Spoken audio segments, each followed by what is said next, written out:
Good morning, Justices Northcutt, Alta, Brown, and Sleet, and members of the other side and the gallery. Your Honors, we appreciate you gave us an opportunity to have an oral argument in reference to this matter. We believe that the trial judge should be reversed and this should be set before the court for a trial. The judge made findings based upon arguments of Mr. Dupree only. Not one commissioner came forward to explain how they could argue against the fact that they had waived any appeal to the Florida Supreme Court. We presented as part of the evidence the minutes of their 2000 waiver that started out with a memorandum from the county attorney, Ms. Cerruti, telling them that after the trial court had affirmed the constitutionality of the charter changes, and after this court had affirmed the trial court, that they had 7 options. And one of those options was to not appeal and to waive the appeal.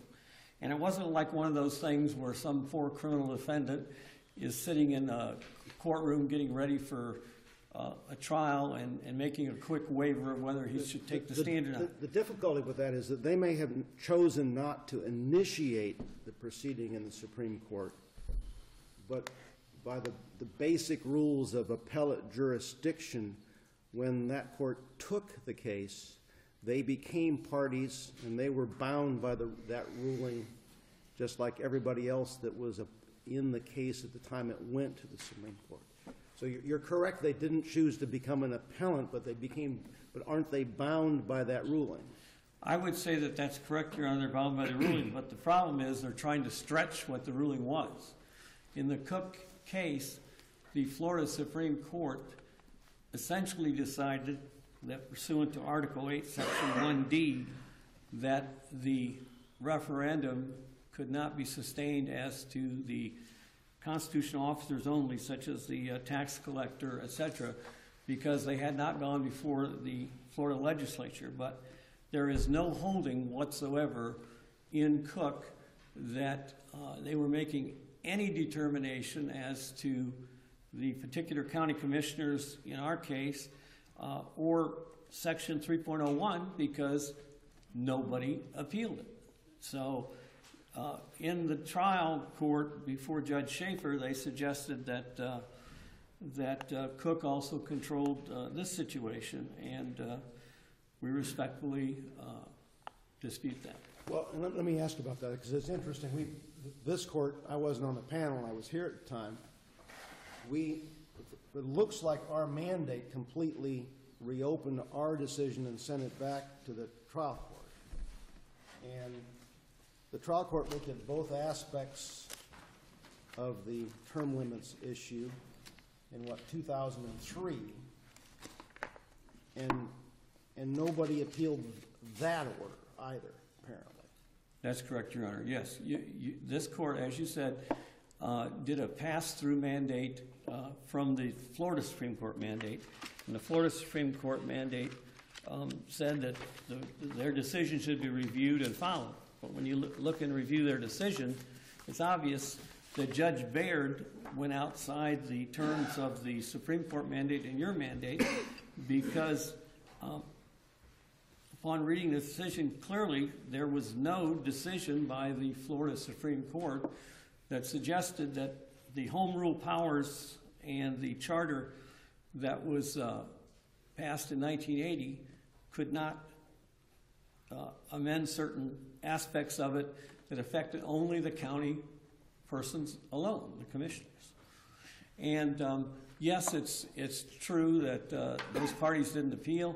I didn't represent them back then, and in fact, the 3 parties that I represented at the trial and the 2 remaining parties now, it was one of those kind of things where, as I'm sure everybody knows, that there's a lot of people come and go in Florida. They might spend 6 months here, 6 months there, and someone just was like, hey, wait a minute. Why is Miss Light Vallis still there? What happened? The 8 years are over, and that's how things went. And our suggestion to the court is that Judge Baird's judgment is void.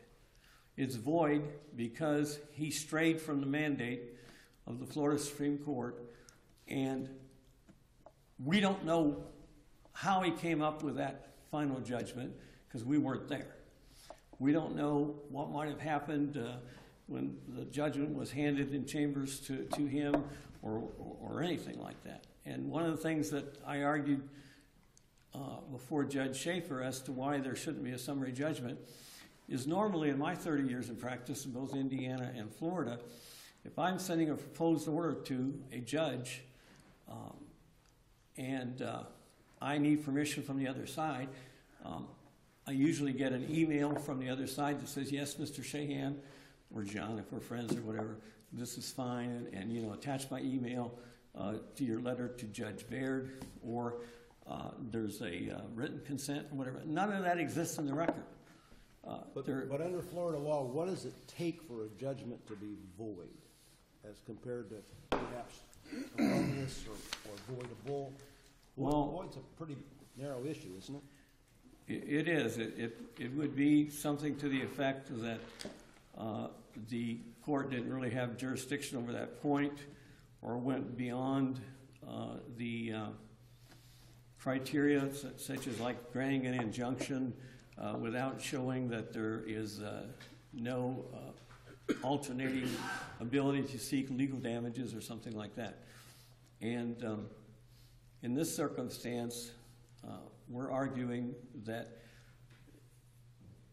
Judge Baird's only jurisdiction was to follow the mandate of the Florida Supreme Court and the pass-through mandate of this court and enter a final judgment that because Section 1D, Article 8, Section 1D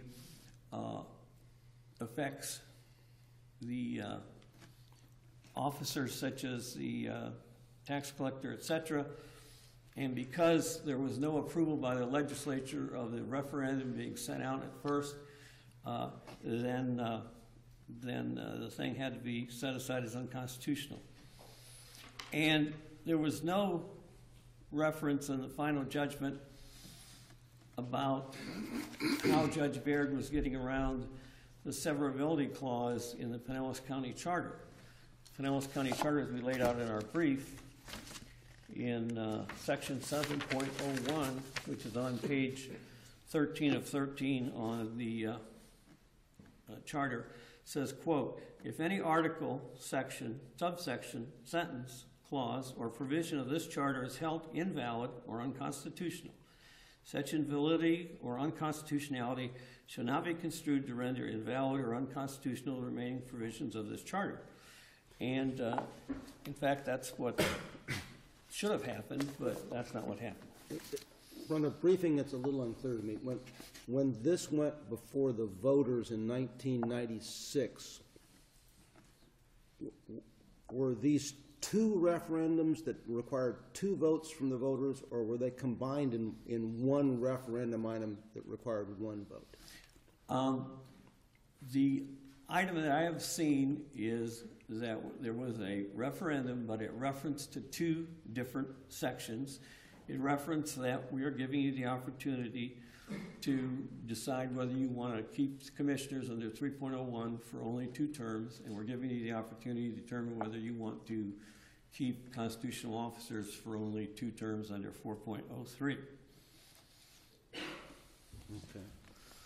And the thing that's sad about the whole thing is that the evidence is that 70+% of the voters passed it. And we're talking about each and every precinct. Each and every precinct. It's not just 70% overall. When the voters pass a referendum under Pinellas County's charter, does it automatically become part of the county code, or does it have to be added in some fashion by the board or someone else? I'm not quite sure how a referendum becomes part of the code. Under Pinellas County Charter, section 6.02, subsection 3, it states as follows, Your Honor, quote, if approved by a majority of those electors voting on the amendment as a general election, the amendment shall become effective on the date specified in the amendment, or if not so specified, on January 1st of the succeeding year. So the wording of the charter, I would say, is that it's automatically effective on its date as stated, which there was no date here, or on January 1st of the succeeding year, which would have been 1997. The thing that's upsetting here is that back about this time period is well, I haven't done a lot of governmental cases, but I've done a few. And at some point in time, there was this family that started something called the Muni Code. And what it was is they were helping for a price, and I'm not sure what the price is, various counties and cities. You send them a notification letter of something happening, and they put it on the internet, online, so it's easy for all the public to see it. And the thing that's disturbing in this case is that at the time of these events, the county attorney was Susan Cerruti, but she apparently delegated to Mr. Bennett, who was then an assistant county attorney, these letters that go to the Muni Code. And as I've laid out in my brief and showed in examples, this is the only referendum that he did not send a one-page letter to the Muni Code about. And, you know, he works for these commissioners, but all the other referendums that I've shown in the brief and in my exhibits at the trial court, he in fact sent that. And Judge Schaefer actually asked Mr. Dupree about that and said, well, at the end of our summary judgment hearing, why didn't that happen? Of course, Mr. Dupree he was not working for the county attorney's office. He looked to the left, and there was a lady that worked for the county attorney's office.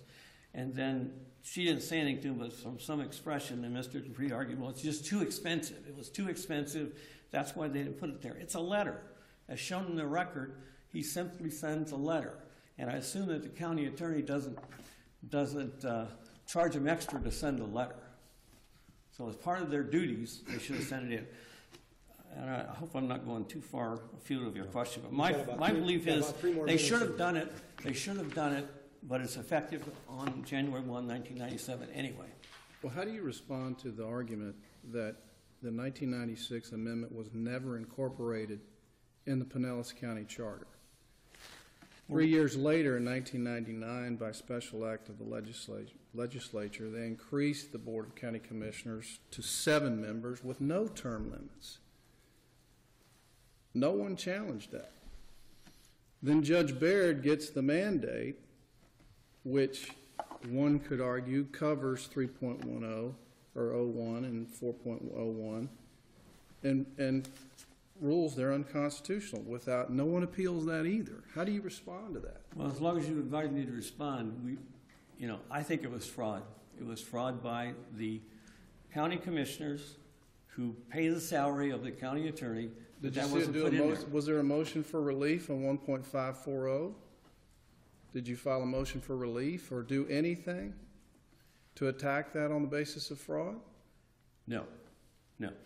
But another thing that's interesting, Your Honor, as long as we're bringing it up, I would suggest that the county attorney's office on behalf of the county needs to explain that in their briefing and at the trial court, as you indicated, they're saying in 1999, it was amended. It was amended. We added 2 more commissioners.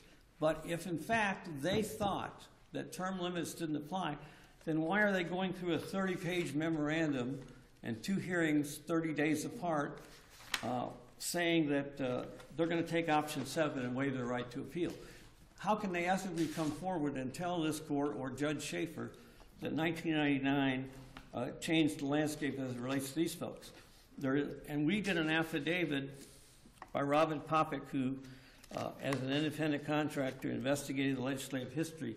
And there's nothing in the 1999 legislative history in Tallahassee that suggests in any way, when they put that referendum before the voters, we just want you guys to know you can either vote to have 2 new guys or ladies or whatever, 2 new commissioners, and have a situation where instead of being countywide, some of them are in districts and some are not. However, by doing this, you're going to be throwing out your referendum that you voted for in 1996. There's nothing in the statement of situation. And like I said, I just ethically have a problem of how they can suggest that 1999 changes so they didn't have to worry about term limits. Why would they spend 2 different sessions of the county commission with an interim time in between to review 20-some pages of choices from Trudy if they thought it didn't matter? It just defies logic. You've got 5 minutes left, by the way.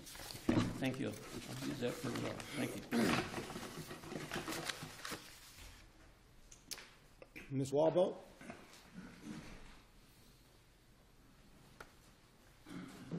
Good morning. May it please the court, I'm Sylvia Walbolt from Carlton Fields, and with me at council table is Steve Dupre, my trial counsel from Carlton Fields, and Jack Powell, my trial counsel from the Pinellas County Attorney's Office.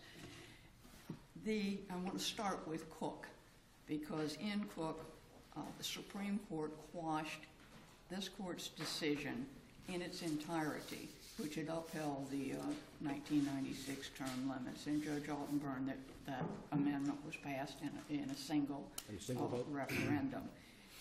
This court, in turn, upon receiving the mandate from the Supreme Court, quashed the circuit court's judgment, again quashed it in its entirety, reversed it in its entirety, and pursuant to this court's mandate to the circuit court, to Judge Baird, he entered a final judgment on remand and invalidated the amendment in its entirety as unconstitutional.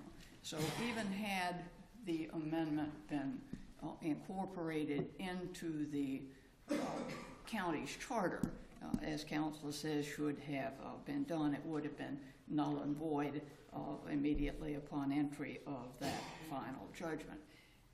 That 2003 post-remand final judgment has never been vacated. There was never any motion to set it aside for fraud or otherwise.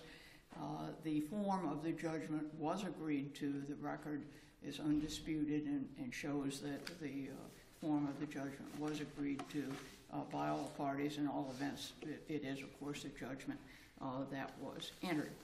Under this court's decision in Sterling Factors, that final judgment has full force and effect today. It is not void, as the appellants contend. No. It was not entered by a court who didn't have jurisdiction.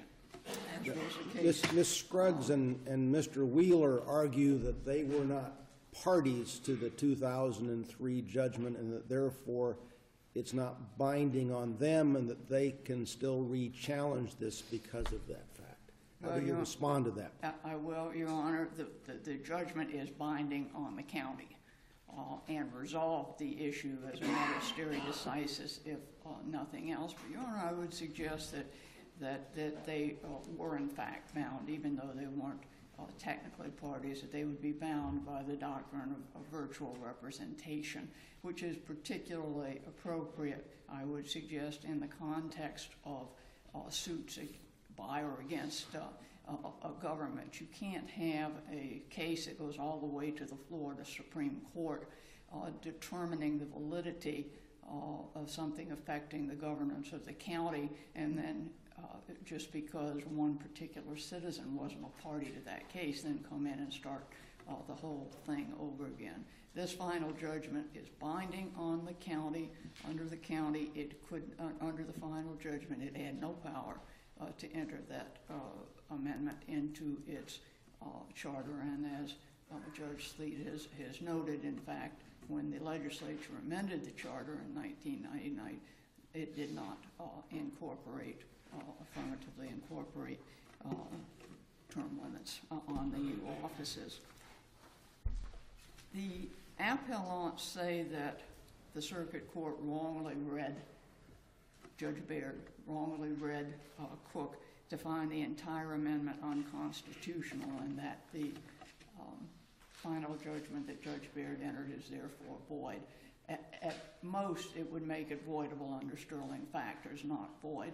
But beyond that, it wasn't Judge Baird who read Cook as invalidating the amendment in its entirety. It was this court that read Cook in that way and directed Judge Baird to enter a new judgment invalidating it. And I suggest that this court was entirely correct in reading Cook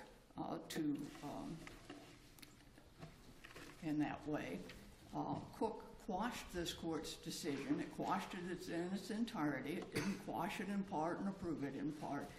And in Telly, the subsequent Supreme Court of Florida case that receded from Cook, the Supreme Court specifically, after going through the history of the various cases, there were two cases, one from the first and one from this court that went up and consolidated, and the Supreme Court goes through that history and exactly what was at issue, and then says this court in Cook quashed both the district court's decision, concluding instead that the county charter imposed term limits on those offices, referring to both sets of offices, were unconstitutional. So I suggest that this court read Cook correctly.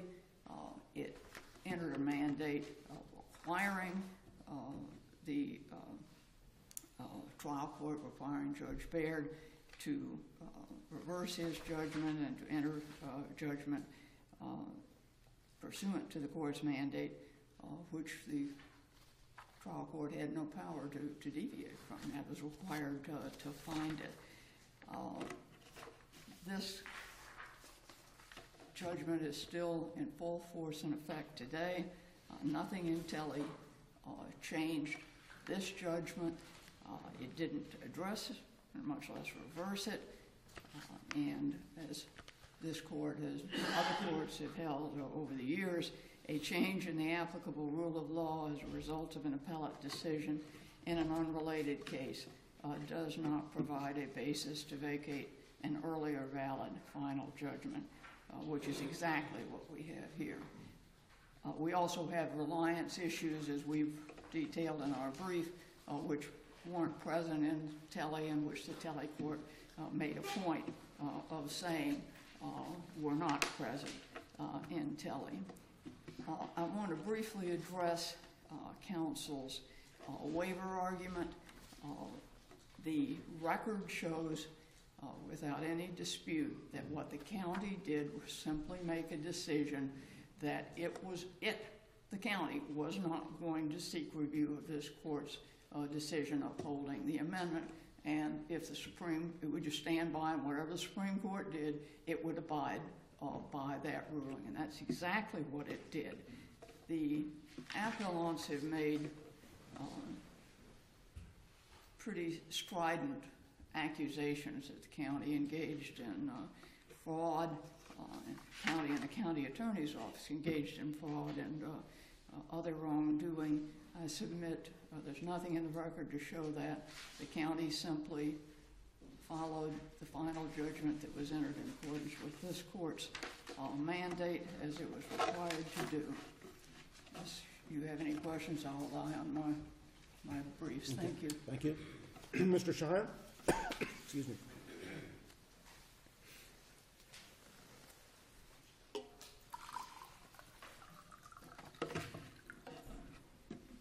In response, we're not suggesting the fraud after the Cook decision. We're suggesting the fraud is the fact that just like somebody might want to deed somebody some property real quick because they just got a $100,000 judgment against them.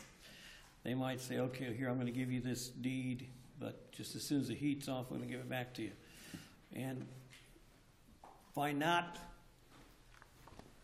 directing the Muni Code to place into the charter the change about the two-term limits, then people were not on notice that a referendum that they passed to a 73% majority was not being enforced. And of course, you know, they're lulled into the people had a lawyer just like you that went in front of the judge in 2003, and the judge entered a public record final judgment that I bet was probably even reported in the newspapers on this subject.